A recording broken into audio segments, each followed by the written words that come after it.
Começamos? Vamos lá, me pegou a traição. Bom dia, amigos. Bom dia, colegas que estão em casa. Eu vejo aqui João Carlos, Gabi, João Cleantes, Lara Madeira e a Thalia, que não está em casa, mas está aqui, está nos acompanhando também. Obrigado pela presença dos que estão aqui presencialmente também na sala. É um prazer reencontrar alguns de vocês, que eu já tive a honra de encontrar na sala de aula, na nossa graduação, que a gente está aí caminhando para a reta final. E coroar, como disse o Anderson, chancelar essa mudança de fase com essa aprovação que está perto. A gente vai fazer o esforço certo e vai conseguir esse sucesso daqui a alguns dias, né? E a gente vai conversar um pouquinho com vocês sobre direito penal, a parte geral de teoria da pena. Pelo menos na aula de hoje a gente vai ficar nisso. Bom dia, Lara.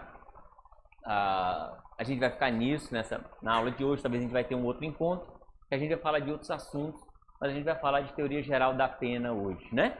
É um assunto bacana, importante, frequentemente cobrado nos exames, até porque é o centro nervoso do sistema penal do nosso Brasilzinho de açúcar, né?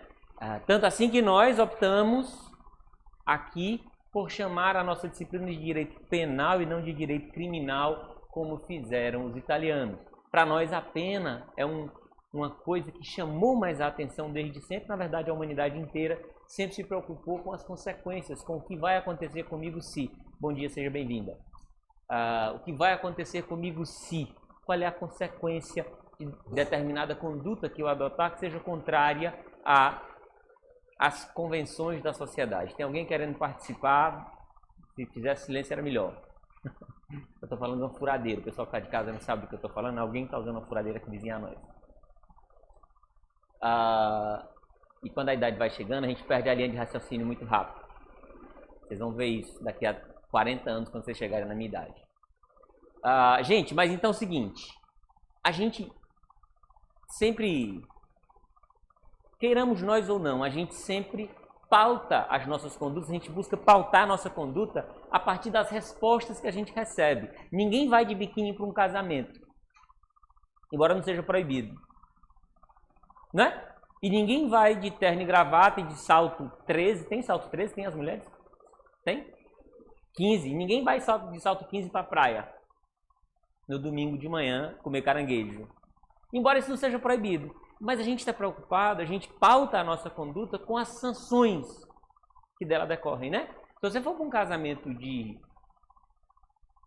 biquíni e os homens de sunga, de banho, essa não é uma conduta proibida, mas existe uma convenção entre nós que naquele lugar... Bom dia, seja bem-vindo. Tudo em paz. Que naquela ocasião, a conduta que se espera da gente, existe um pacto silencioso de que tipo de vestimenta se deve usar lá. E se você se comportar de forma diferente dessa convenção, você vai sofrer uma sanção, que é leve. Olhares tortos e tal, mas ela é certa. Né? Ninguém tem dúvida de que a sanção vai acontecer. Daí que exista quem diga que muito mais importante do que uma pena dura é a certeza da pena, ainda que ela seja leve, né? Talvez ela seja mais capaz de fazer a gente refletir sobre o nosso comportamento. Mas, enfim, a pena exerce sobre nós essa influência. A pena exerce sobre nós esse poder de nos ajudar a pautar o nosso comportamento. Daí que é importante a gente entender, sob o ponto de vista do exercício do poder estatal de punir, de impor uma sanção penal, quais são as regrinhas que estão por trás disso. A gente precisa, como ponto de partida, em tudo que se refere a direito penal, a gente precisa entender que o direito penal foi concebido como um instrumento de freio ao poder punitivo do Estado e não de acelerador. O direito penal surgiu, como hoje a gente concebe o direito penal, para dar limite ao poder punitivo estatal, que por essência é ilimitado, né?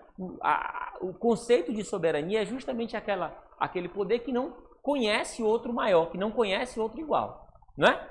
Tudo bem? Ou no máximo igual, e aí eles convivem. Mas a soberania, na verdade, sem problema, fica à vontade. Mas a soberania estatal, no que tange ao exercício do poder dever de punir, precisou encontrar freios no direito penal, porque houve um determinado momento da nossa evolução, vocês viram isso nas primeiras aulas de direito penal, houve um determinado momento da nossa evolução em que o Estado abusou desse poder dever de punir, né? No livro do professor Rogério Greco, que vocês devem ter visto, um excelente livro aí que o pessoal gosta muito na graduação, mas ele narra um episódio ocorrido no fim do século XVIII na França, em que um sujeito foi executado. Se vocês procurarem aí no Google também vocês vão encontrar. O nome do sujeito era Damiens, D-A-M-I-E-N-S, D-A-M-I-E-N-S, execução França. Esse cara foi executado no final do século XVIII, 1700 e alguma coisa, muito perto do nascimento de Sobral, como cidade. Ele foi executado assim, ele foi amarrado, ele foi condenado por ter matado um pai. E ele foi amarrado com correntes nos braços, nas pernas e nos mamilos. E cada corrente dessa foi amarrada num cavalo. E os cavalos foram assustados para rasgar o corpo dele na praça pública. Eles fizeram isso naquela época não porque eles fossem cruéis, mas porque naquele tempo esse era o ideal de justiça que eles conseguiam alcançar, né? Hoje a gente olha para trás e diz assim, faz essa reação que a Carol fez para nós aqui, que é de todo mundo, né? Como é que se consegue, como é que se faz isso com outra pessoa? Daqui a 200 anos, a gente vai olhar para trás porque a gente está fazendo hoje. Qual vai ser a reação da Carol de daqui a 200 anos? Quando a gente olhar, a gente precisa pensar nisso, né? Bom, mas o que eu quero dizer é que o Estado, em determinado momento, precisou encontrar freios, porque estava se excedendo nesse poder dever de punir aquelas pessoas que adotam determinadas condutas, diferentes dos pactos, que não são pactos com relação à vestimenta para ir num casamento. São outros pactos que a gente tem selados também na lei, né? Por exemplo, quem é que não sabe que aquele celular lá não é meu e eu não posso levá-lo para casa? Então existem alguns pactos que a gente celebra cuja violação traz consequências. Essas consequências precisam estar definidas na lei. A gente entendeu e a gente caminhou para a ideia de legalidade como garantia do cidadão contra o arbítrio do Estado. É preciso saber quais são as possíveis consequências, porque se eu não souber o que é que pode acontecer comigo, o que é que acontece? Eu estou sujeito ao bom ou mau humor do policial com quem eu me encontrar na rua, do delegado a quem ele me apresentar, do promotor de justiça que eventualmente receber um procedimento, do juiz que eventualmente vai me julgar. Eu estou sujeito aos humores desse tanto de gente. Então o direito penal serve justamente para nos proteger contra o arbítrio, proteger contra a boa vontade, proteger contra as boas intenções de um monte de gente, né? Não tem boa nem má intenção. Essas são as escolhas que o Estado fez na legislação. Essa é a ideia. Então, há quem conceba as penas, nas chamadas teorias absolutas, há quem conceba as penas como sendo instrumento de puro castigo. A pena não serve para outra coisa, só serve para punir. As teorias absolutas. Só serve para retribuir o mal com o mal. Tudo bem?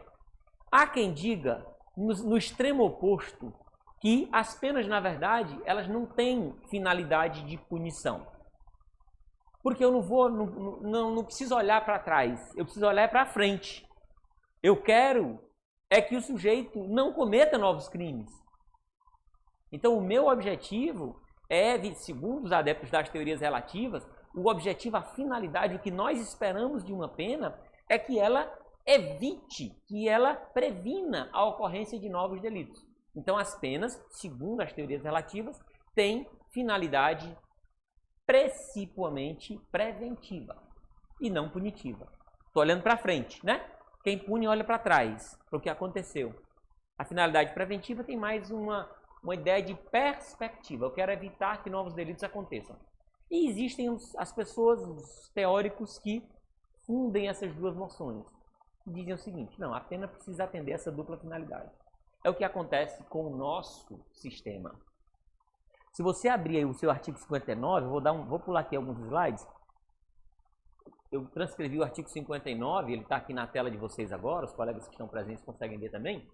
Olha só, o juiz aqui, esse artigo 59 do Código Penal, gente, que traz as chamadas circunstâncias judiciais no cálculo da pena, ele é o centro gravitacional, ele é, digamos assim, ele é o umbigo de todo o processo de aplicação da pena no nosso sistema, certo? A partir dele, tudo se regula, tudo bem? E esse artigo 59 diz assim para nós: o juiz, atendendo à culpabilidade, antecedentes, conduta social, personalidade do agente, motivos, circunstâncias e consequências do crime, bem como ao comportamento da vítima, estabelecerá, conforme seja necessário e suficiente, para quê? Para reprovação, ó aqui a ideia de punição, para reprovação e prevenção do crime. Então, no nosso sistema, a gente adota essas chamadas teorias ecléticas, né? Que dizem que a pena deve atender, a essa dupla finalidade, né? Fusão das teorias absolutas e relativas, porque a pena deve retribuir, ela deve ser um elemento de punição, mas ela também precisa ter um olhar em perspectiva. Ela também precisa se prestar a evitar que novos delitos aconteçam, certo? Como um direito penal de um modo geral, a pena segue determinadas regras principiológicas.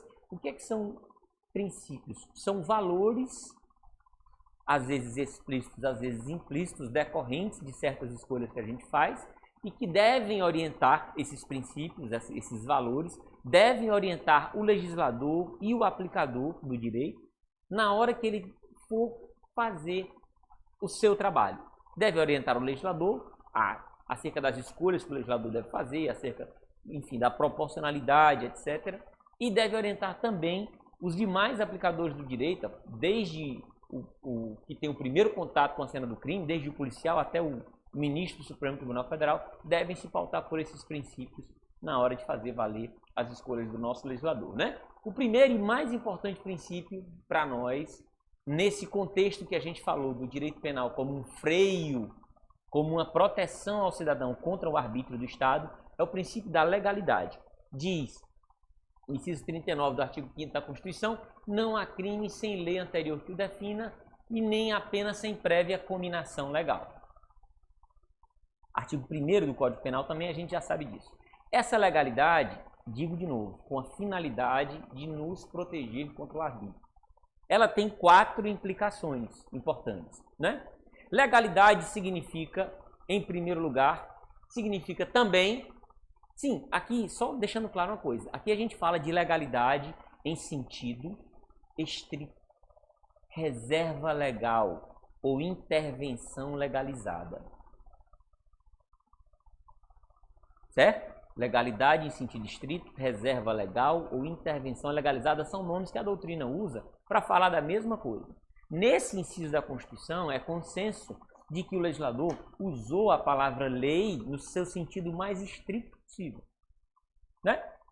É diferente de outro inciso da Constituição em que diz ninguém será obrigado a fazer ou deixar de fazer nada senão em virtude de lei.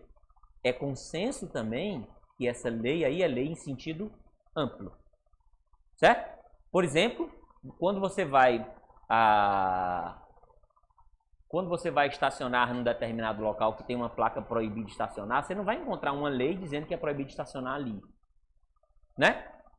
Você tem uma placa e a placa não é lei, mas você não pode estacionar. Então você está sendo proibido de fazer alguma coisa por uma lei no seu sentido amplo. Há um ato da autoridade competente que diz aqui você não pode estacionar, né? Existe uma norma, uma resolução do Tribunal de Justiça do Estado do Ceará, que diz que homens não podem entrar no fórum, nos prédios do fórum, trajando bermudas. Por exemplo, não é uma lei, no seu sentido formal, no seu sentido estrito, mas é um ato normativo, certo? Que, segundo o Conselho Nacional de Justiça, deve ser obedecido com as reservas, com as ressalvas que eu faço.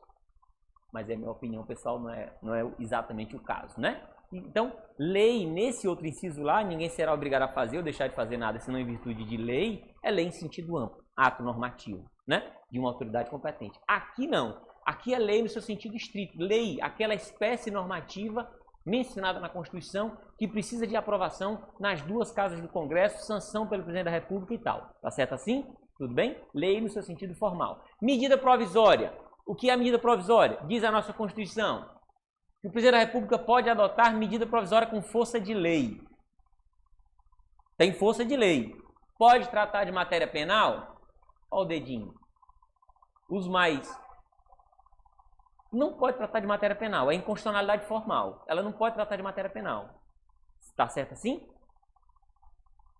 Quem é do meu tempo vai lembrar da propaganda do Denorex. A medida provisória parece com lei, mas não é lei. Denorex, vocês não vão lembrar disso aqui. Na verdade, parece remédio, mas não é remédio.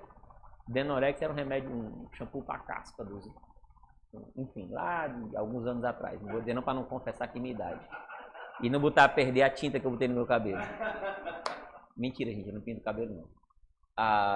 Mas vamos lá. O fato é que a medida provisória parece com lei, ela tem força de lei, enquanto ela não for apreciada nas casas do Congresso, ela aí, ou não decair, né? Ela vai funcionar como lei, mas ela não é lei. Portanto, não vale medida provisória para tratar de matéria penal. Você ia falando alguma coisa, Carol? Me desculpa.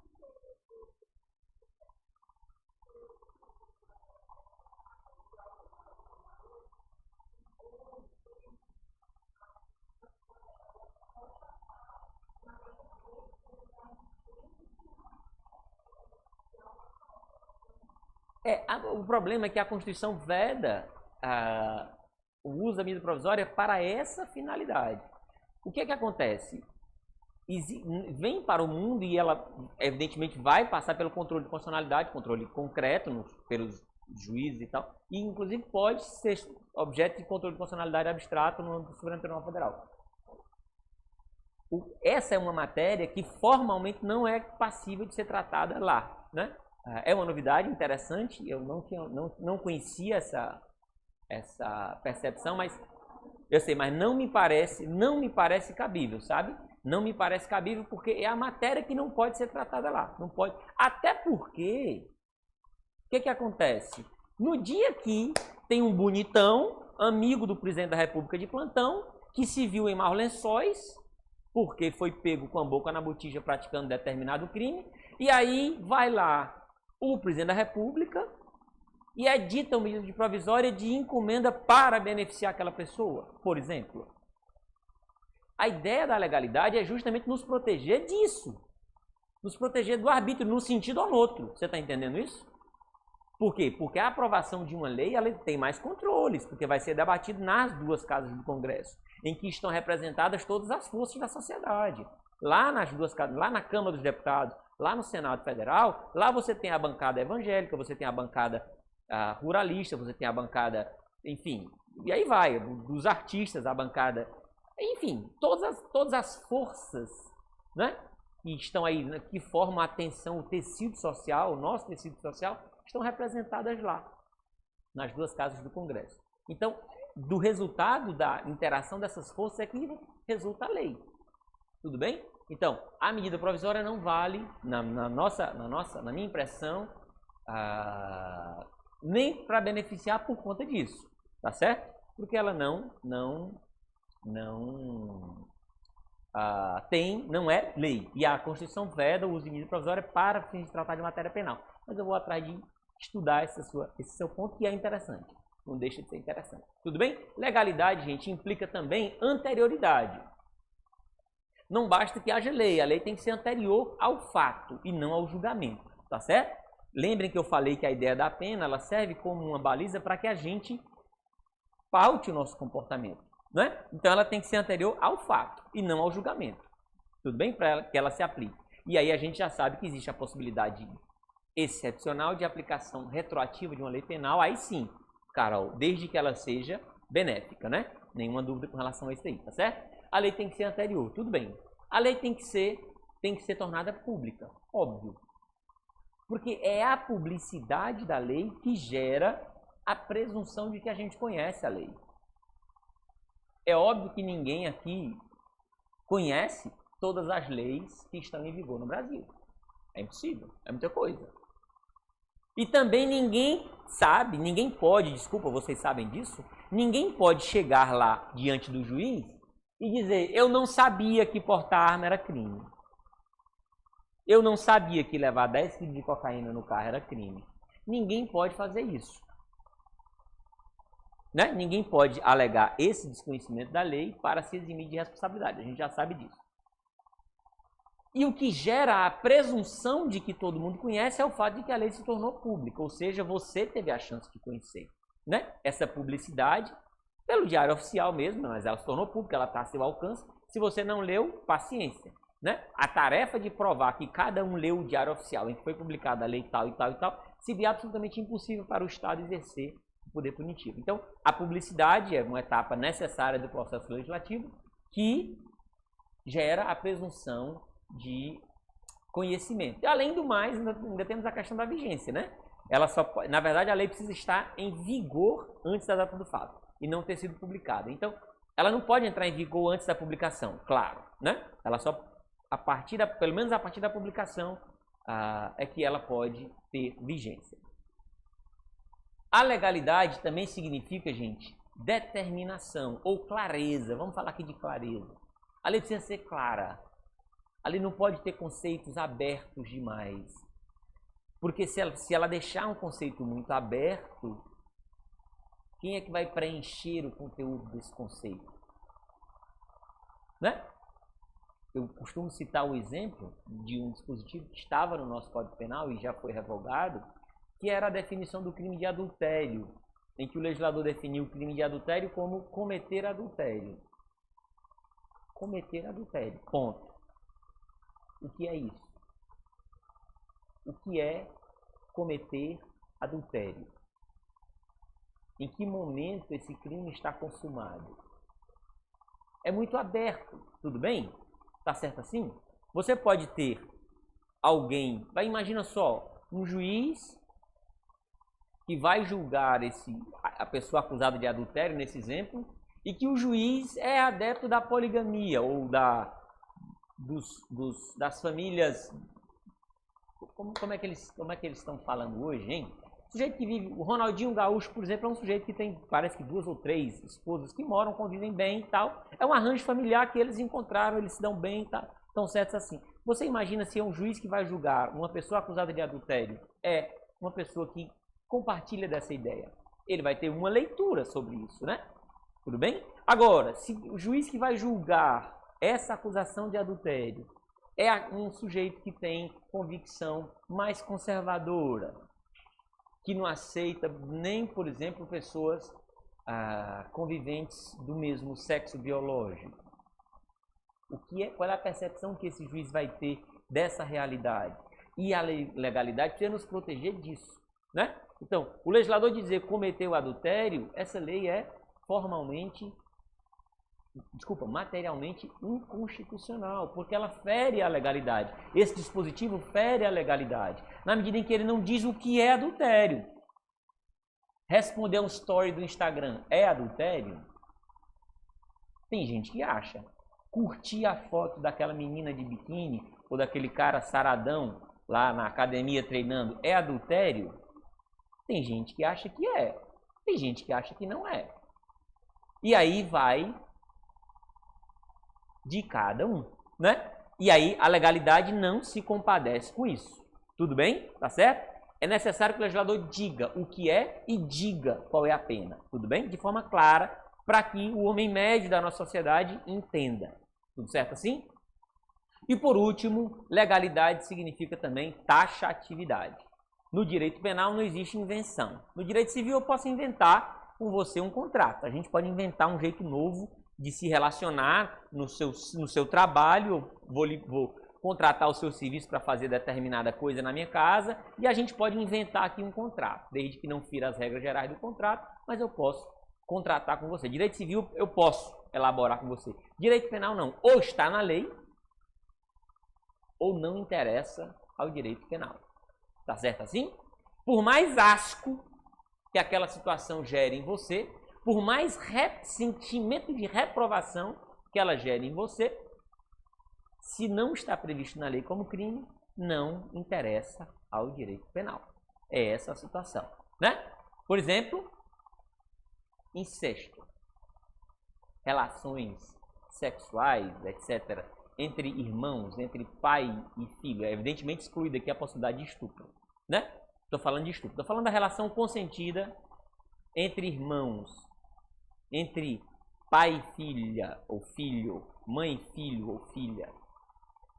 É uma coisa que, para os nossos valores da sociedade majoritariamente cristã, choca, né? A gente ainda acha uma coisa estranha. Mas não interessa ao direito penal. O direito penal não se ocupa disso. Evidentemente, excluída a possibilidade de estupro, né? Estupro é outra coisa. Estou falando de estupro aqui não. Então, direito penal é taxativo. A legislação é taxativa. Ou está na lei expressamente, claramente, ou não interessa ao direito penal. Tudo bem? Pessoalidade é outra característica que rege as penas. O que é que significa pessoalidade? Significa que a pena só pode ser aplicada àquela pessoa que participou, que concorreu para a prática do delito. Ninguém pode sofrer responsabilização penal por conduta de outra pessoa, tá certo? Cada um responde pelo que fez na medida da sua responsabilidade. Tudo bem? Não é possível, por exemplo, herdar-se uma pena. O filho ser responsabilizado pela conduta do pai, ou o pai ser responsabilizado penalmente pela conduta do filho, né? É possível que se apliquem consequências civis, né? A obrigação de reparar o dano, que tem natureza civil, a perda de bens que tem natureza civil, por ser patrimonial, isso tudo pode se estender, sim, aos sucessores. Mas a pena, especificamente a pena, ela é pessoal. Somente o sujeito que eventualmente tenha praticado o delito, que tenha sido condenado pela prática do delito, bom dia, seja bem-vindo, filho. Ele pode ser penalmente responsabilizado, tá joia?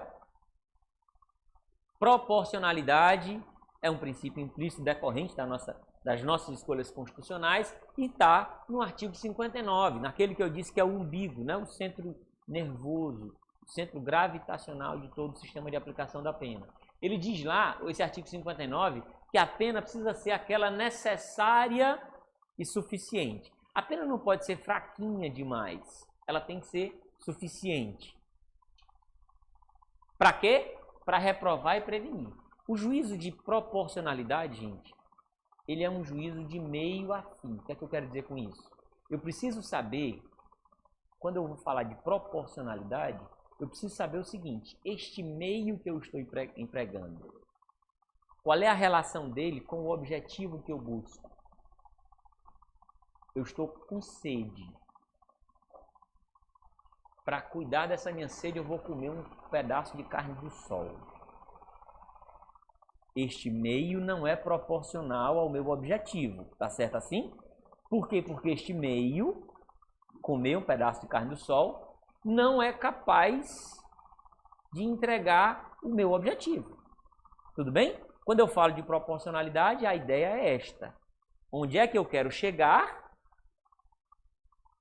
e os meios que eu vou empregar para isso precisam ser capazes de me levar a esse objetivo. Essa é a ideia de proporcionalidade. Tudo bem? E o primeiro juízo que eu vou fazer é um juízo de adequação mesmo. Ele é capaz? Ele é suficiente? Essa pena é suficiente para reprovar e prevenir o crime?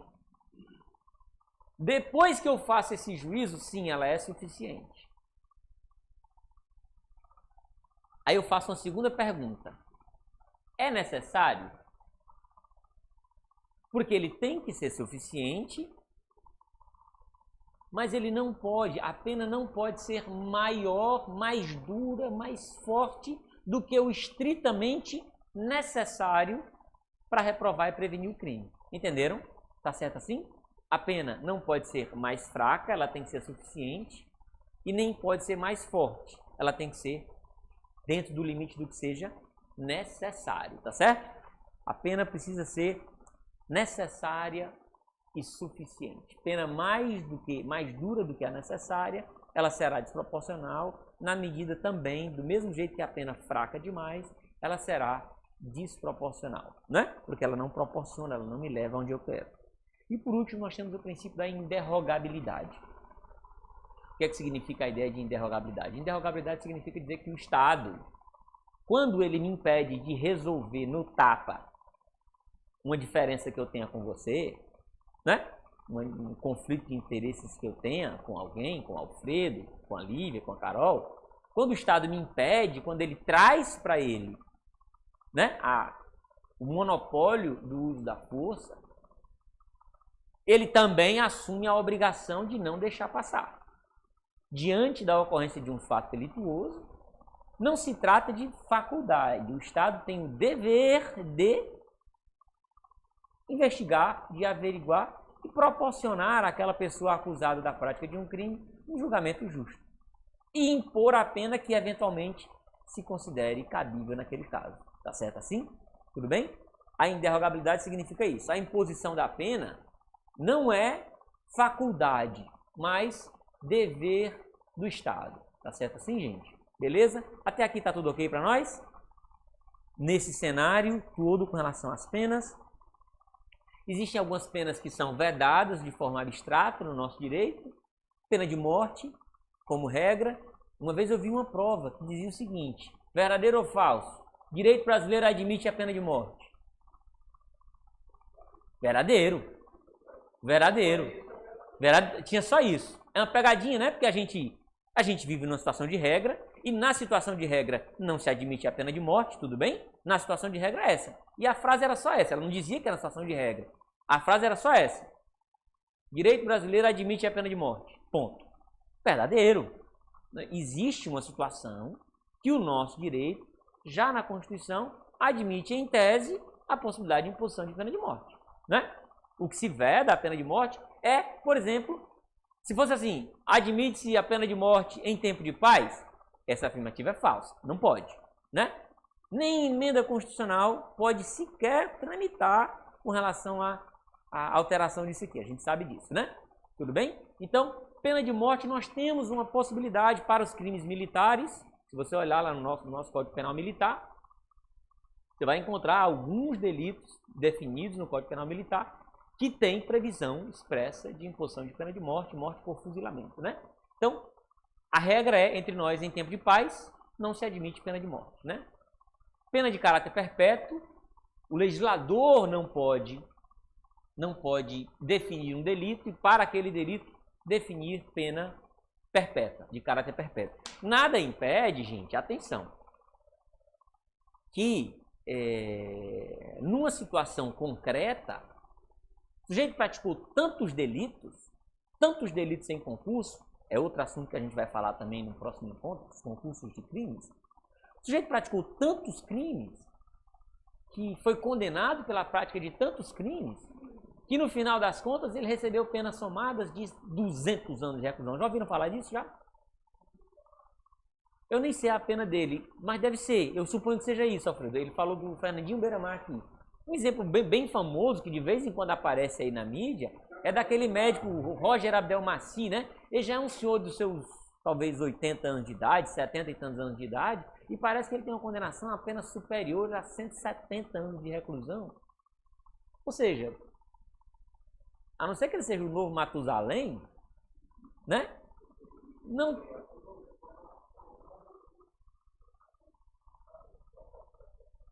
É isso. Eu vou já falar disso aqui. O capitão William está falando sobre a limitação da execução.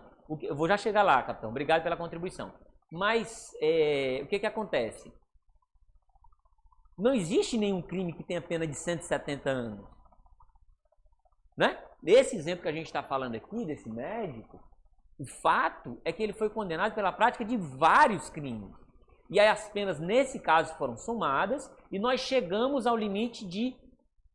Aliás, nós chegamos ao número de 170 e alguma coisa, eu não me lembro agora. É óbvio que esse cara... Sim, pois não, Alfredo.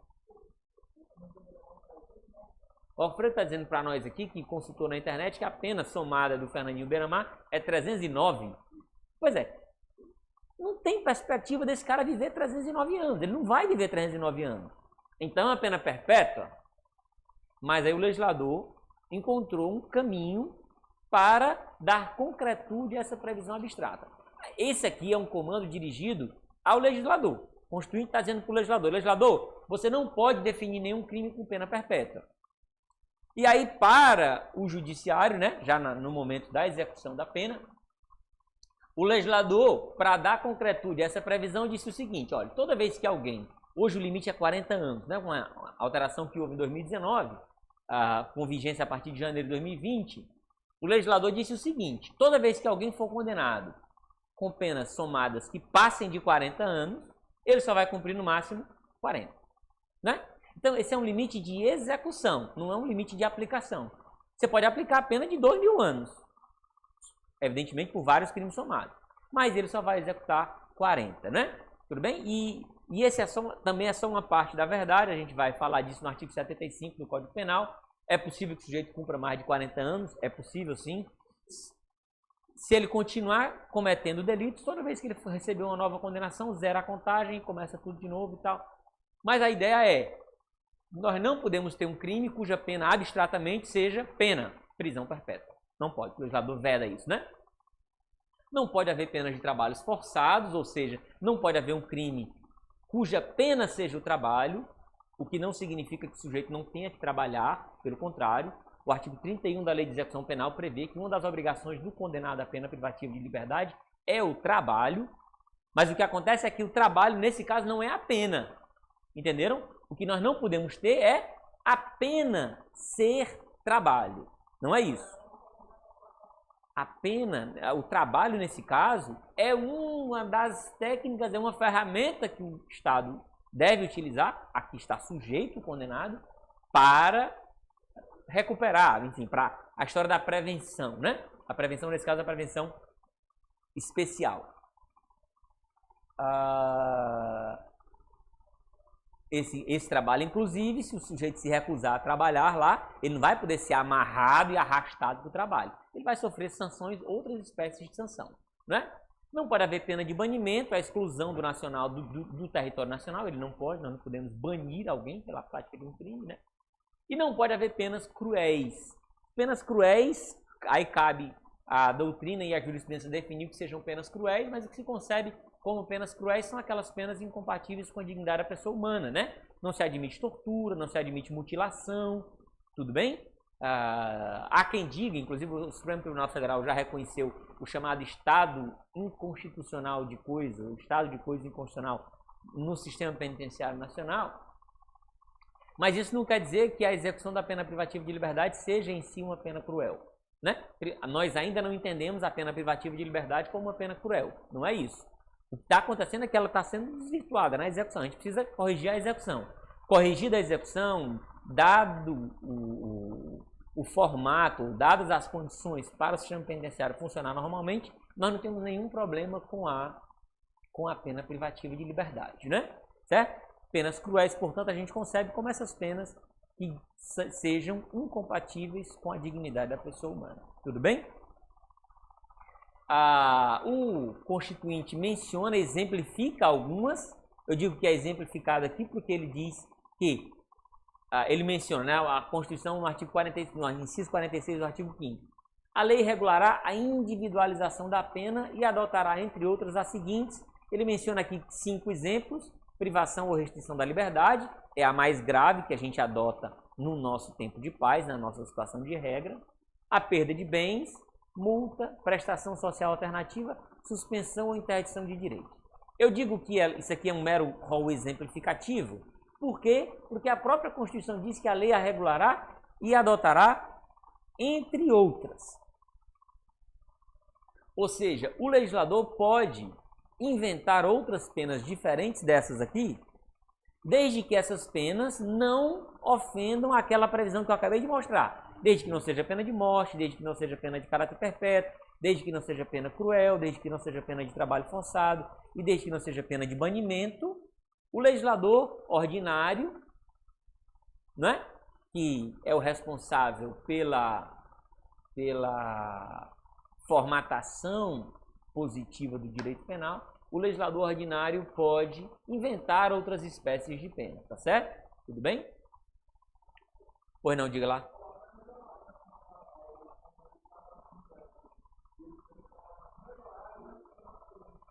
Pois é, nenhum problema. O legislador pode fazer isso. Ele pode.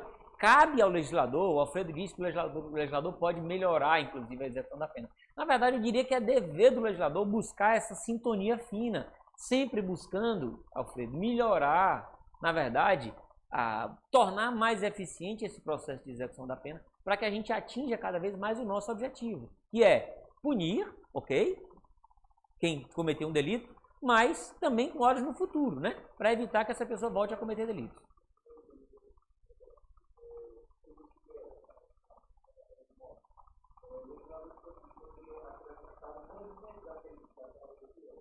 Não, porque a Constituição veda. Não, mas a Constituição veda. Seu nome é? O Alisson está fazendo aqui o Alisson está fazendo uma contribuição interessante. Ele está dizendo o seguinte: em tempo de guerra. Estou entendendo. Estou entendendo. Ele está dizendo aqui para nós o seguinte: em tempo de guerra, o legislador poderia adotar pena de banimento? A Constituição não abriu essa possibilidade. A Constituição não abriu essa possibilidade. A Constituição abre a possibilidade de, em tempo de guerra, nós termos a pena de morte. Se você entende que naquele caso a morte é desproporcional, você não pode aplicar a morte. O que é que você vai aplicar? Outras penas, privativa de liberdade, etc. Não, mas esse cara não merecia a morte. O que é que acontece? Você chegou à conclusão de que para aquele caso a morte é desproporcional. Tudo bem? E aí você não aplica a pena de morte, aplica outra pena. Que não pode ser o banimento porque o ordenamento não autoriza. Ah, mas a Constituição previu para a morte. Ok, mas ela excepcionou a morte expressamente no caso da guerra declarada. Ela não fez a mesma exceção para o caso do banimento, né? Tudo bem? Então, se você se depara com a situação em que você encontra que determinada pena privativa de liberdade, por exemplo, recentemente, Alisson, nessa linha do que você está falando, considerou-se inconstitucional por desproporcionalidade a pena prevista. Você pode olhar no seu Código Penal, o pessoal que está em casa, vamos interagir, ligue sua câmera aí, quem tiver à vontade, vamos conversar. Sejam muito bem-vindos, vocês são importantes aqui para contribuir conosco também. Abra o seu Código Penal, o pessoal que está aqui também comigo. Acho que no artigo 273, parágrafo 1º do Código Penal, que define as condutas com relação à medicação e tal, o Supremo entendeu que era inconstitucional por desproporcionalidade. A pena é absurdamente alta. A pena mínima é 10 anos. A pena você tem que vender, por exemplo, nessa onda agora de álcool em gel por conta da pandemia, se a gente vender álcool em gel adulterado, tinha uma pena mais grave que a pena do homicídio. Faz sentido isso? Era uma coisa mais ou menos assim. Eu não estou me lembrando agora os contornos, mas é mais ou menos isso. Quem conseguir abrir o Código Penal pode dizer para nós. 273.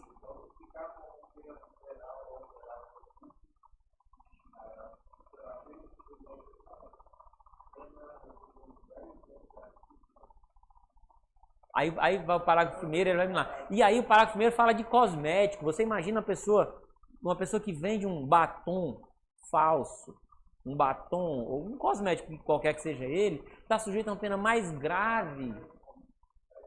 Está sujeito a uma pena mais grave do que a do homicídio. O homicídio, a pena mínima é 6 anos.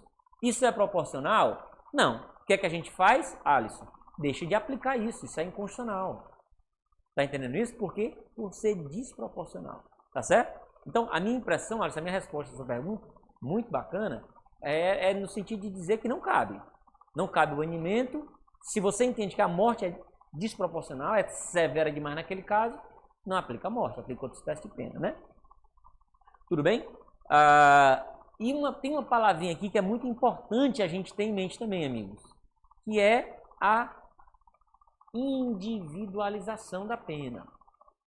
Certo? O que é que significa a individualização da pena? A individualização da pena significa que eu não posso ter uma pena tabelada.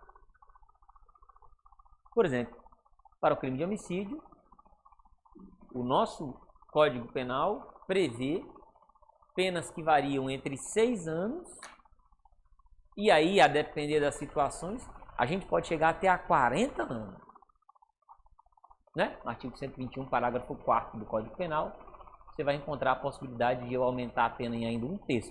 Então, eu posso ter a pena máxima de 30 anos, no caso de um homicídio qualificado, aumentada de 1/3, eu posso chegar a 40 anos. O crime é matar alguém. Mas eu não posso ter uma tabela que me diga matar alguém pena 15 anos. Por quê? Porque eu vou ferir a individualização. Essa ideia de individualização significa para nós, de um modo geral, o seguinte: a pena precisa ser aquela que se aproxima o máximo possível da realidade daquele caso. Por quê? Porque há homicídios e há homicídios. Tudo bem?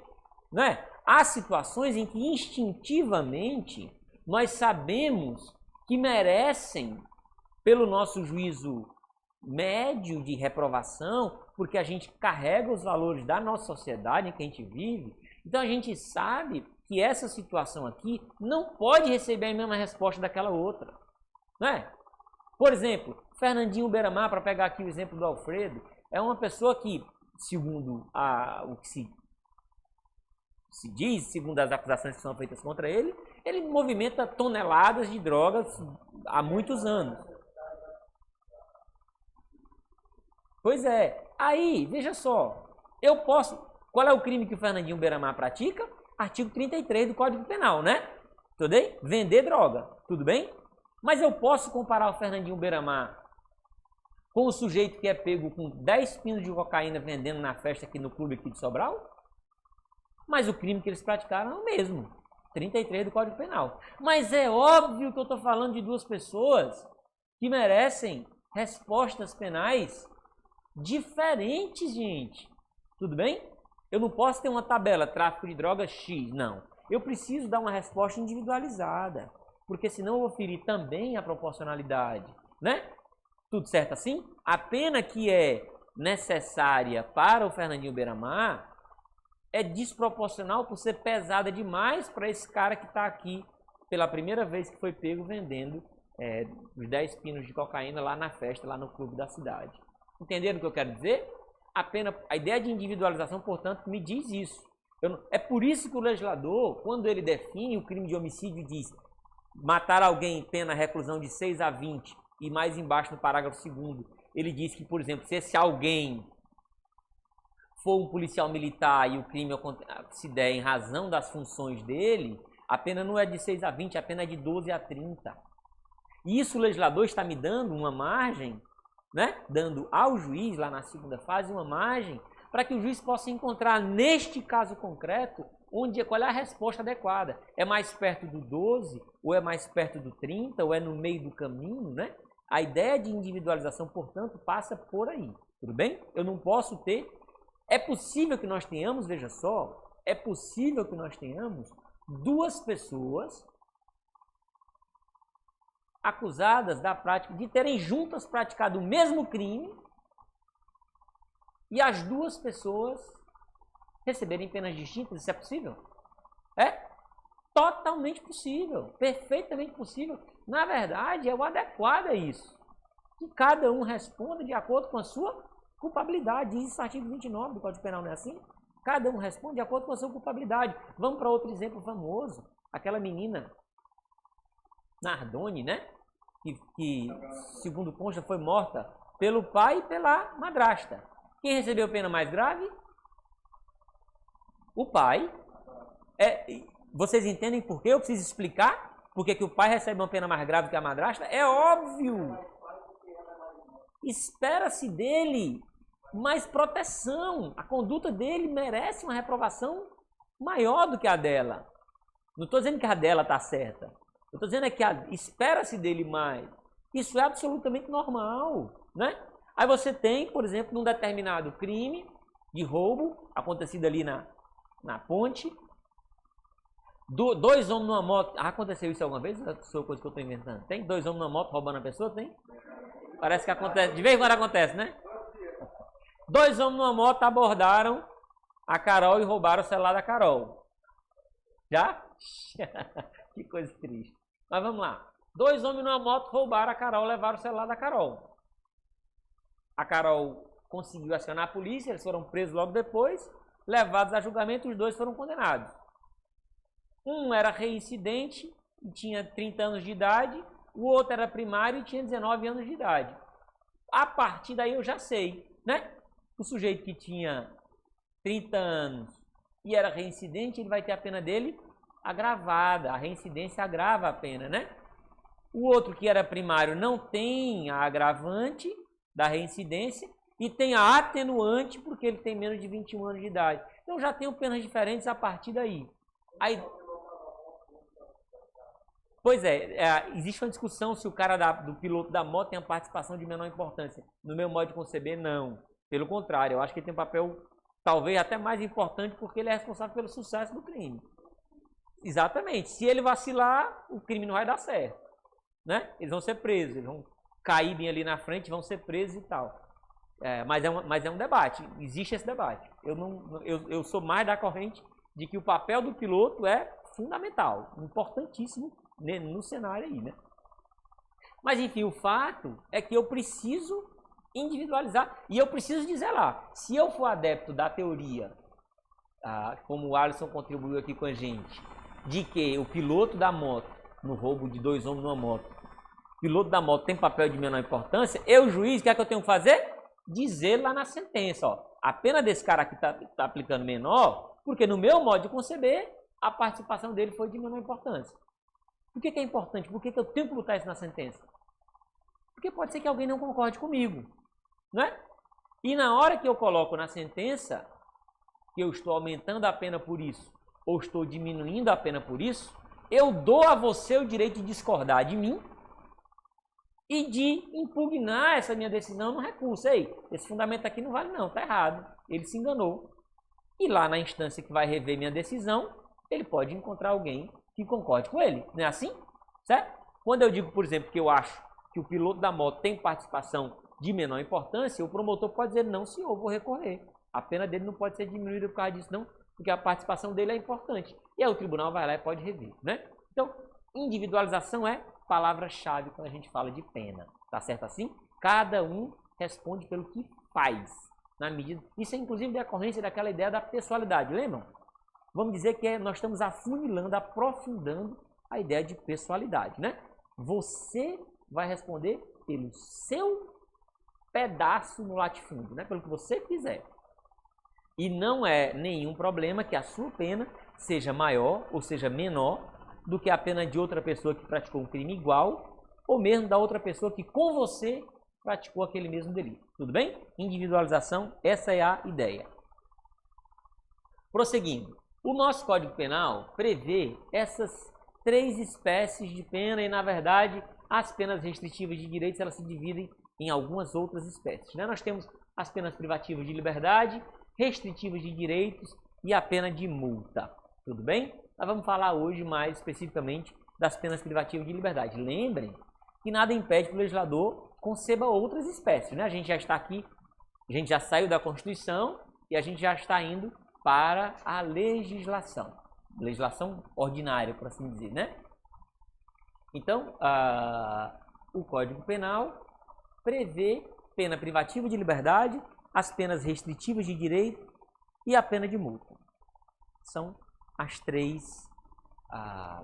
espécies, e aí nós temos, dentro das penas privativas de liberdade, nós temos três espécies de penas privativas de liberdade, restritivas de direitos, tem lá as espécies de penas restritivas de direitos que estão lá no artigo 43 do Código Penal, a gente vai falar delas todas no momento adequado. Por enquanto, vamos ficar com as penas privativas de liberdade. Quais são as penas privativas de liberdade? Bom, é preciso que a gente registre, né, destaque para vocês, que as penas privativas de liberdade são as mais graves que o nosso direito admite na situação de regra. A pena de morte só em caso de guerra e para os crimes militares, só em tempo de guerra e para os crimes militares, né? Então, a pena privativa de liberdade para nós, ela não é um meio para depois se executar a pena principal. Elas são a pena principal, né? E elas estão definidas aí no artigo 33 do Código Penal. A pena de reclusão, deve ser cumprida em regime fechado, semiaberto ou aberto. A de detenção em regime semiaberto ou aberto, salvo necessidade de transferência a regime fechado. E existe uma terceira espécie de pena privativa de liberdade, que não está mencionada no artigo 33 do Código Penal, que é a pena de prisão simples. Essa pena de prisão simples, ela está prevista na lei das contravenções penais. Ela só se aplica às contravenções penais. A gente vai tratá-la aqui, porque a sistemática é essa da parte geral do Código Penal, mas você não vai ver no Código Penal nenhuma menção à pena de prisão simples, tudo bem? Mas os princípios são esses que a gente vai tratar aqui. Então nós temos 3 penas privativas de liberdade, né? Prisão simples, a pena de reclusão e a pena de detenção. Qual é a diferença que existe entre essas 3 penas privativas de liberdade? A leitura do artigo 33 já dá uma pista para nós. Ele está dizendo aqui o seguinte: a pena de reclusão deve ser cumprida em regime fechado, semiaberto ou aberto. A pena de detenção deve ser cumprida em regime semiaberto ou aberto, salvo necessidade de transferência a regime fechado. Vamos lá. Toda vez que o juiz condena alguém pela prática de um crime e aplica uma pena privativa de liberdade, ele precisa dizer em que regime esse condenado vai começar a cumprir a sua pena. Certo? O juiz define, portanto, o regime inicial de cumprimento da pena privativa de liberdade. Tá certo? Então, o que o artigo 33 está falando para nós aqui é: o juiz, ao impor uma pena de reclusão, por exemplo, o juiz, ao impor uma pena de reclusão, ele pode determinar que o condenado comece a cumprir essa pena no regime fechado, no regime semiaberto ou no regime aberto. Atenção, tem muita gente que associa reclusão a regime fechado. As pessoas acham que reclusão é igual a regime fechado. Isso não é verdade, né? A reclusão, na verdade, ela é compatível com qualquer dos 3 regimes. Tudo bem? Ela pode começar a execução em qualquer dos 3 regimes. O que acontece é que as outras penas, a detenção e a prisão simples, não podem começar no fechado. Talvez por isso as pessoas façam essa associação. Tudo bem? Detenção e prisão simples não podem começar no fechado. Elas sempre começam ou no semiaberto ou no aberto. Tudo certo, gente? Tudo bem? Pessoal de casa, se tiver alguma dúvida, traga para nós, vamos conversar. Tudo certo? Então, a diferença que se apresenta para nós é a do regime inicial de execução. Tem só um detalhe que eu preciso também referir aqui para vocês. Quando o juiz julga um determinado processo, da acusação contra determinada pessoa, ele vai se pronunciar sobre aquela situação que está ali, naqueles autos. Então, por exemplo, é possível que o juiz, julgando determinado acusado, fixe, diga que ele vai cumprir a pena dele, foi condenado aqui, ele recebeu uma pena, sei lá, de 4 anos de reclusão, e por esses 4 anos de reclusão, o juiz estabeleceu que ele comece a cumprir a pena dele no regime aberto. A gente vai ver quais são os critérios. Daqui a pouco eu vou falar sobre os critérios que o juiz usa para fixar o regime inicial. Então, regime inicial aberto. O cara pegou 4 anos de reclusão, regime inicial aberto. Tudo jóia. Só que esse mesmo acusado era réu no outro processo em que ele era acusado da prática de outro crime. E lá nesse outro processo ele foi condenado a uma pena de 5 anos de reclusão para ele cumprir inicialmente no regime semiaberto. E aí ele vai ficar em qual regime? Ele tem 2 condenações. O que acontece, gente, é o seguinte: quando a pessoa é acusada da prática de um crime, ela pode ser julgada, sei lá, em processos diferentes, por juízes diferentes e tal, certo? Cidades diferentes, depende de onde aconteceu o crime, né? Mas na hora de executar a pena, todas as condenações contra uma mesma pessoa precisam ser centralizadas num só juiz. Por quê? Para resolver esse problema. Nós temos um sujeito, uma só pessoa, condenada a uma pena de 4 anos no regime aberto, uma pena de 5 anos no regime semiaberto. O que é que vai acontecer? O juiz da execução penal vai somar, tua pena nem é de 4, nem é de 5, tua pena é de 9, e como tua pena é de 9 anos, o regime que tu vai ficar é o fechado. Entenderam isso? Tá certo assim? Então, na verdade, o que o 33 está me dizendo para mim é o seguinte, a diferença para as penas privativas de liberdade é quanto ao regime em que o condenado vai começar, que o juiz vai botar lá na sentença. Mas, na verdade, essa decisão vai depender do que vai acontecer lá na execução penal, porque pode ser que o sujeito tenha várias outras condenações. Tudo bem? Olhando para dentro de um processo, essa diferença aqui é que me importa. Tá certo assim? Regime inicial. Para as penas privativas de liberdade, a diferença que nos interessa aqui é com relação à possibilidade de fixação de regime inicial. Pois não? Pode falar.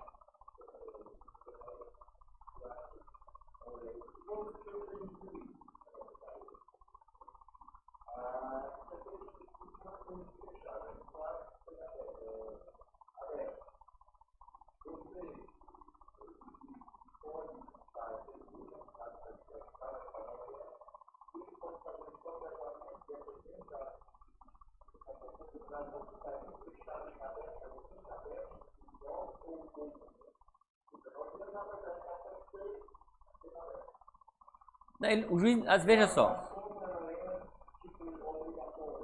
É assim, ó, Alisson.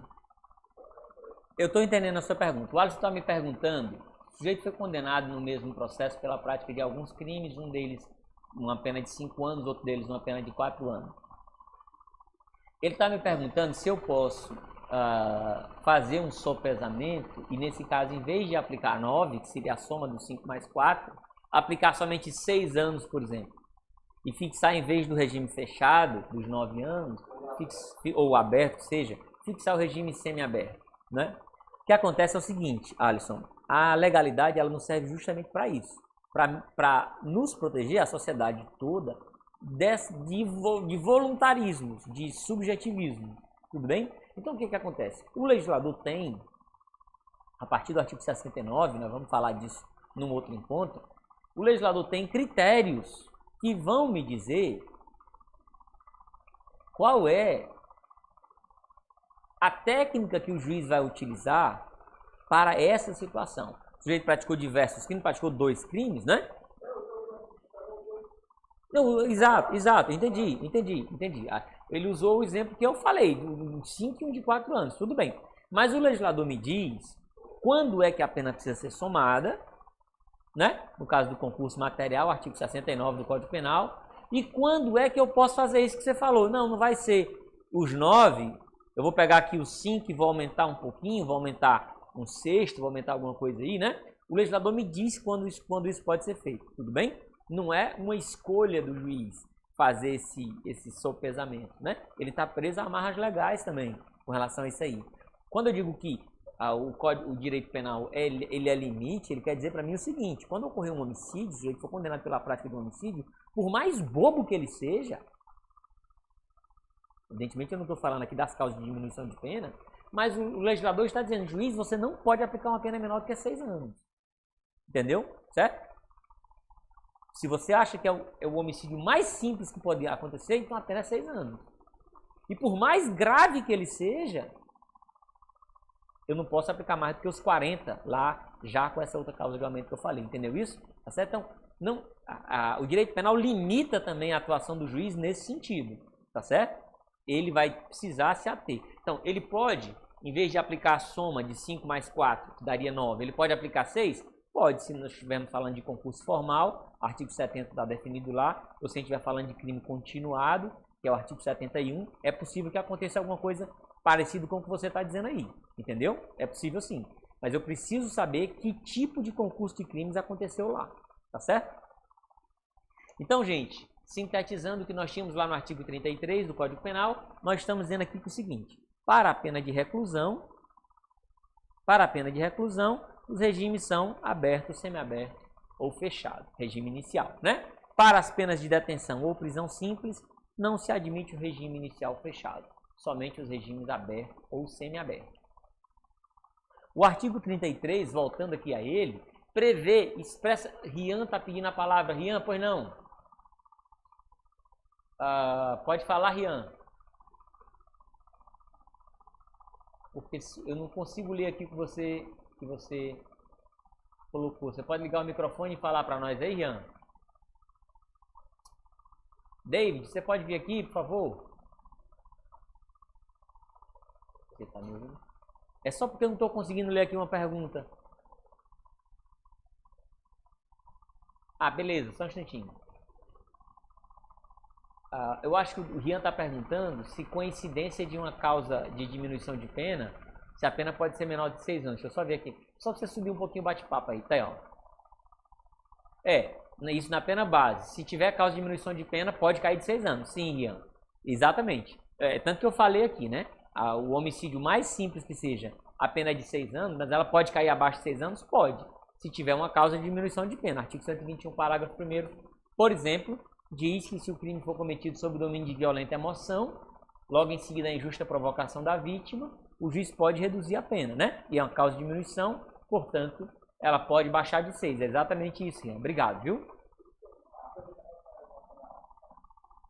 Sim, claro, claro.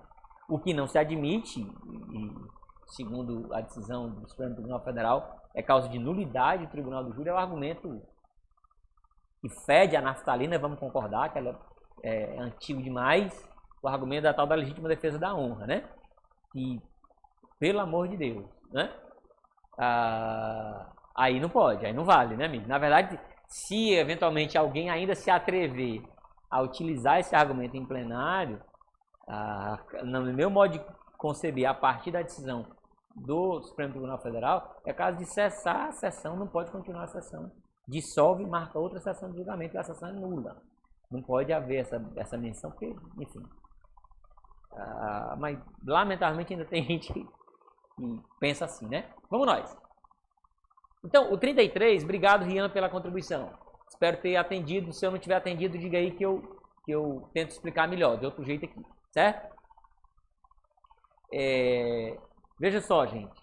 O 33 prevê expressamente a possibilidade de a detenção ser transferida para o fechado. Estão vendo aqui, ó?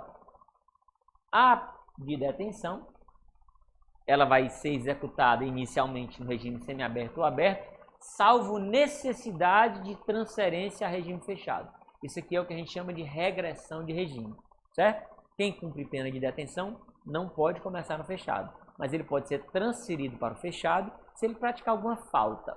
A gente vai falar das transferências de regime num outro momento também, certo? Então ele pode sofrer regressão, transferência do regime mais brando para o regime mais duro. A lei prevê expressamente essa possibilidade. Como não há previsão com relação à pena de prisão simples, lá das contravenções penais, a gente entende que a pena de prisão simples, nem através de regressão, pode ir para o fechado. Tá certo assim? Detenção pode ir para o fechado. Prisão simples, nem por regressão. A pior forma de execução da pena de prisão simples é o semiaberto. Tá certo assim? Existe decisão do Supremo Tribunal Federal, HC 93761, decisão antiga, ainda da relatoria do Ministério dos Graus, no sentido de que não se admitiria a regressão. Essa é uma decisão isolada, a gente não pode nem falar que seja jurisprudência, porque não é uma decisão reiterada, mas no sentido de que não se admite regressão nem na detenção. É uma decisão contra texto expresso de lei, mas o que ele diz é o seguinte, o que ele diz é que, como o legislador não permite que a execução se inicie no regime fechado, a eventual regressão que ocorresse no curso da execução penal, eventual regressão consistiria na execução da pena de forma mais grave do que o necessário e suficiente. Lembram lá o necessário e suficiente para a reprovação e prevenção do crime? O juiz, na sentença que transitou em julgado, o juiz determinou a pena tal e o regime inicial tal. Entende-se, portanto, que aquele é o necessário e suficiente para reprovar e prevenir o crime. Se esse sujeito for transferido para um regime mais duro do que o regime inicial, ele estaria sujeito a uma pena desproporcional por ser mais grave do que o estritamente necessário. Esse foi o raciocínio mais ou menos por aí que o ministro construiu nessa decisão, mas é uma decisão que não é majoritária, né? A gente precisa saber que existe essa compreensão, mas ela não é uma compreensão majoritária, tá certo assim? O que é que a gente vai utilizar para fixação do regime inicial? Atenção, 33, parágrafo 2º do Código Penal é que diz para nós quais são os critérios, quais são as balizas que o juiz vai usar para fixar o regime inicial. Não se trata, gente, também de discricionariedade, né? Em matéria penal, atenção, o âmbito de discricionariedade, o âmbito de subjetivismo por decorrência da legalidade, o âmbito de... qual é a palavra que eu estou procurando? Algo semelhante à discricionariedade, mas não é discricionariedade. Mas vamos ficar com discricionariedade. O âmbito de discricionariedade do juiz penal tende a zero. Tende a zero. Tá certo? Sempre que a legislação me fornece uma solução, eu preciso prestigiar a solução da lei. Por quê? Por causa da legalidade, né? Que é princípio fundante do direito penal. Tudo bem? Então, nós não admitimos que o juiz tire da sua cabeça qual é o critério que ele vai usar para fixar o regime neste ou naquele outro caso, já que a lei nos fornece os critérios, né? O artigo 33, parágrafo 2º, diz para nós isso aqui, certo? As penas privativas de liberdade deverão ser executadas em forma progressiva, ou seja, o juiz fixa o regime inicial, mas nada impede que o condenado progrida, ou seja, que o condenado mude de regime, né? Ele pode mudar do fechado, ir para o semiaberto, depois ir para o aberto. A gente chama isso de progressão. Ele tem progressão quando ele muda de um regime mais duro para um regime mais brando. Segundo o mérito do condenado, observados os seguintes critérios. Esses são os critérios para a fixação do regime inicial. E ressalvadas as hipóteses de transferência a regime mais rigoroso. Transferência a regime mais rigoroso, que a gente chama de regressão. Regressão de regime. As progressões estão reguladas no artigo 112 da Lei de Execução Penal e as regressões estão no artigo 118 da Lei de Execução Penal. Tá certo assim? Vamos lá, quais são os critérios para o regime inicial? O condenado a pena superior a 8 anos deverá começar a cumprir em regime fechado. Ou seja, todo mundo que tem pena superior a 8 começa a cumprir no regime fechado. A gente já está vendo aqui que, por exemplo, essa linha A não vale para a pena de detenção, não é, gente? Não vale para a pena de detenção por quê? Porque o caput do 33 me disse que a detenção não pode começar fechado. Não pode começar fechado, então não vale, né? Letra B diz, o condenado não reincidente, cuja pena seja superior a 4 anos e não exceda a 8, poderá, desde o princípio, cumpri-la em regime semiaberto. Pena maior do que 4. Maior do que 4, não é 4. 4 anos e 1 dia. Até 8, ele pode começar no semiaberto. Desde que ele seja não reincidente. E se ele for reincidente, ele vai para o aberto? É? Claro que não, né, gente? Ele vai ficar no semiaberto? Não, porque eu não posso tratar igual pessoas que estão em situação diferente. Se fosse para tratar igual, o legislador não teria feito a distinção aqui, né? Quando ele distinguiu o não reincidente, é porque o reincidente vai receber um tratamento diferente dele. Diferente para melhor ou para pior? Para pior. Então o reincidente vai para o fechado. Tá certo assim? E todo mundo que receba a pena de até 4 anos, igual ou inferior a 4 anos, se ele for não reincidente, o regime inicial é o aberto. E se ele for reincidente? Posso ir para o semiaberto ou para o fechado. Quem é que resolve a parada? Súmula 269 do STJ diz para nós que, nesse caso, quem vai resolver a parada são as chamadas circunstâncias judiciais. Sabem quais são as circunstâncias judiciais? Artigo 59, aquele que eu falei para vocês, certo? Se aquelas circunstâncias judiciais do artigo 59 forem preponderantemente favoráveis ao réu, esse cara vai para o semiaberto. Mas se elas forem preponderantemente desfavoráveis, o cara com pena menor do que 4 anos, ou de até 4 na verdade, ele vai para o fechado. Tá certo assim? Eu tentei sintetizar aqui para vocês. Olha só. Quando a pena aplicada é de reclusão, e aí, uma pergunta que de vez em quando as pessoas me fazem. Como é que eu sei se a pena nesse caso é de reclusão ou é de detenção? Essa é uma questão que a gente já viu aqui hoje. Não há pena sem prévia cominação legal. Então, quem diz que para o homicídio a pena é de reclusão e para a lesão corporal a pena é de detenção, quem diz não é o juiz, não. Quem diz é a lei, né? Código Penal, quando ele define o crime de homicídio, ele diz lá, né? Matar alguém, pena, reclusão. Certo? Artigo 147, o legislador define o crime de ameaça.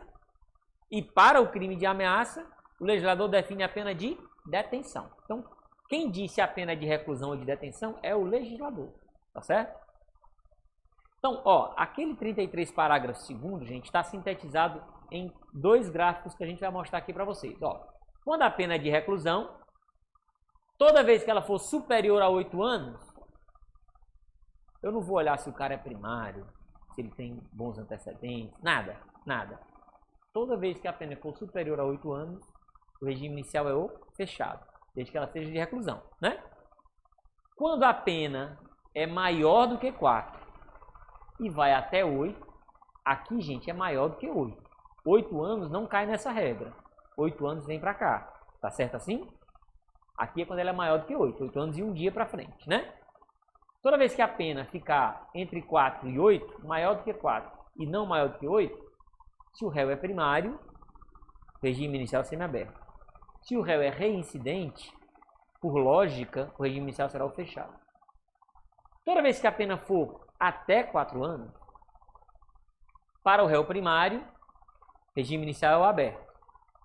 Para o réu reincidente, súmula 269 do STJ diz que quando as circunstâncias judiciais, artigo 59 do Código Penal, quando as circunstâncias judiciais são preponderantemente favoráveis, o regime inicial é semiaberto.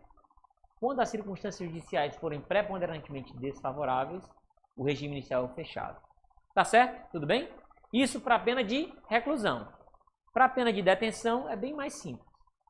Pena de detenção, toda vez que ela for superior a 4 anos, aqui é como 8 lá para reclusão.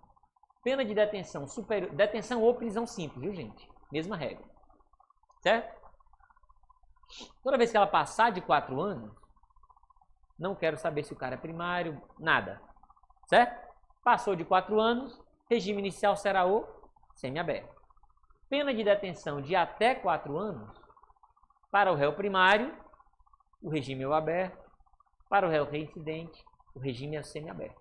Tudo certo? Está sintetizado, aquele 33 parágrafo 2º, está sintetizado nesses 2 gráficos. Atenção! A lei dos crimes hediondos diz assim, ó, a pena por crime previsto neste artigo, quais são os crimes previstos no artigo 2º da lei dos crimes hediondos? São os crimes hediondos, que estão no artigo 1º dessa lei, da lei 8072, são os crimes hediondos, e os crimes equiparados aos hediondos. Quais são os crimes equiparados aos hediondos? TTT. Tráfico de drogas, tortura e terrorismo, né? Esses são equiparados aos hediondos. A pena por crime previsto neste artigo será cumprida inicialmente em regime fechado. A lei está dizendo para mim o seguinte: quem for condenado pela prática deste crime, de qualquer desses crimes, o regime inicial vai ser o fechado. Eu não preciso saber se o cara é primário, se a pena dele foi de 2 anos ou de 30 anos. O regime inicial é o fechado. O Supremo Tribunal, julgando o HC 111.840, disse: isso é inconstitucional. Por quê? Porque ofende a individualização. Lembram que eu falei de individualização? Né? Por quê? Porque aqui eu vou tratar do mesmo jeito o garotão que está vendendo os 10 pinos de cocaína na festa lá no clube e o Fernandinho Beiramar. Né? porque os dois cometeram tráfico de drogas e os dois vão receber, no que tange a fixação do regime inicial, vão receber a mesma resposta penal. O STF disse que isso é inconstitucional.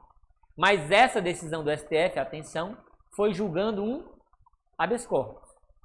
Controle de constitucionalidade concentrado ou difuso? Difuso. Quais são os efeitos dessa decisão? Só vale naquele caso. Não é assim? Certo? Porém, gente, essa é a compreensão tranquila de toda a nossa jurisprudência, viu? Isso é absolutamente pacífico. Que esse dispositivo da lei dos crimes hediondos, ele é inconstitucional, por ofensa ao princípio da individualização. Tá certo assim? A lei dos crimes de tortura, lei 9455 e 97, ela também tem uma previsão no mesmo sentido. O condenado por crime previsto nesta lei, crime de tortura, salvo a hipótese do parágrafo 2º, iniciará o cumprimento de pena em regime fechado. Aqui também não fala de pena e tal. Esse dispositivo da lei de tortura também tem essa mesma pecha. Resultado, gente. Mas veja só deixando claro, tanto esse dispositivo da lei dos crimes hediondos, como esse da lei do crime de tortura, 9455, eles não foram declarados inconstitucionais pelo Supremo no controle concentrado de constitucionalidade.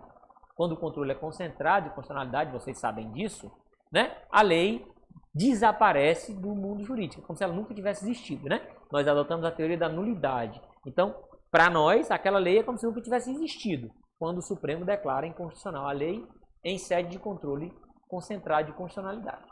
Esses dispositivos não foram declarados inconstitucionais no controle concentrado de constitucionalidade. Então, a rigor, eles permanecem em vigor, embora a jurisprudência negue vigência a eles de forma muito tranquila no controle difuso de constitucionalidade. Portanto, para a nossa jurisprudência, o estado atual da nossa jurisprudência é de forma absolutamente tranquila, gente. Que para fixar regime inicial de pena privativa de liberdade, não interessa qual seja o crime que o sujeito tenha praticado, não interessa se ele é um crime comum, não interessa se ele é um crime hediondo, não interessa se ele é de menor potencial ofensivo, não interessa nada. Qualquer pena privativa de liberdade aplicada no nosso ordenamento, para fixação de regime inicial, a gente vai seguir esses critérios aqui. Certo? Tudo bem? Esses critérios que estão aqui, que estão lá no 33, parágrafo 2º. Essas são as regras que a gente vai seguir em qualquer condenação. Tudo bem? De acordo com a nossa jurisprudência. Como é?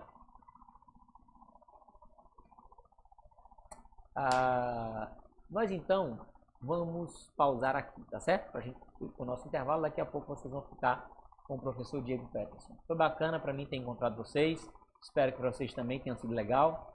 A gente vai se encontrar outras vezes, teremos outros encontros aí. Eu agradeço demais pela receptividade, ao pessoal de casa, fiquem com o meu abraço, mandem brasa que vai dar certo. Um abraço a todo mundo, até mais.